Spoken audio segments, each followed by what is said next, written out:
The low voices, discussion of this number and that number, and pointing with pencils, fingers, and hands at various sheets of paper made the stage at Dublin High School's auditorium look more akin to a loan office at a local bank than a place for theater and assemblies. The purpose of Thursday's meeting between DHS guidance teams, students, and parents, however, wasn't about interest rates or terms. Instead, the morning-long visits were all designed to show students and parents the rate of return on excelling in the classroom, and how the dues paid today in the form of hard work and higher grades could translate into greater college and career opportunities following graduation. Well, this is just a second step in just preparing our students for the future. We had an initial conversation around the first or second day of school, and we talked about this whole process for graduation, this process for greatness. And that means making sure that we're all on the same page, and hopefully, again, spark that interest, get these students prepared for greatness. DHS officials paired the transcript overviews with a college and career fair in the auditorium lobby in between lunch waves to further drive home the point that success is an investment made over time.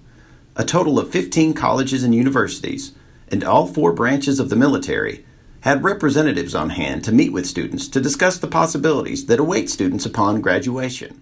A second college and career fair is slated for January, where Jordan said a greater emphasis will be applied toward career options available to graduating seniors. The combination had a great impact on students, some of whom said the combination helped to keep them focused on their goals and dreams after high school. It's very helpful. It gets you to see what you are on track. Like, it helps you out, see where you at in the school ranking. For fellow senior Isaac Newton, computer sciences and not sports are his primary motivator to keep his grades up and in line with college standards. My plans beyond high school are to go to college and major in computers and IT and be a teacher person. I'm on a good path and have a strong support system behind me.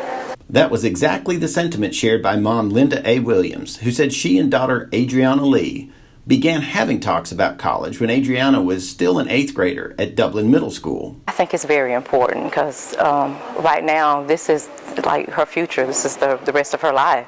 So yeah, right now she's making the decision. I mean, and she doesn't have to be grounded in that. We just want her to just plan ahead, to have some kind of secondary education. I'm very proud of her.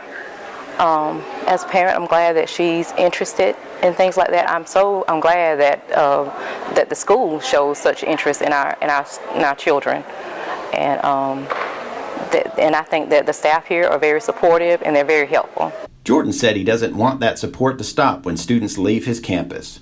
Instead, he said he hopes to make Dublin High School another resource for alumni to use to ensure that they attain high achievement and success, not just in school, but for the rest of their lives. And it's not over until they graduate from college and go into their careers. We want to be that, for Dublin High School, I want to be at a point where if there's something going on with the student, if it's 2 years from now and they're a sophomore in college and they have a question or they have some issues about career choices or whatever, we need to be another resource where they can call back or have that conversation. But all that starts now. They know that we've taken a vested interest in making sure that they're successful, and I think they bought into what we're trying to sell. Reporting from Dublin High School, Jason Holcomb, Dublin City Schools.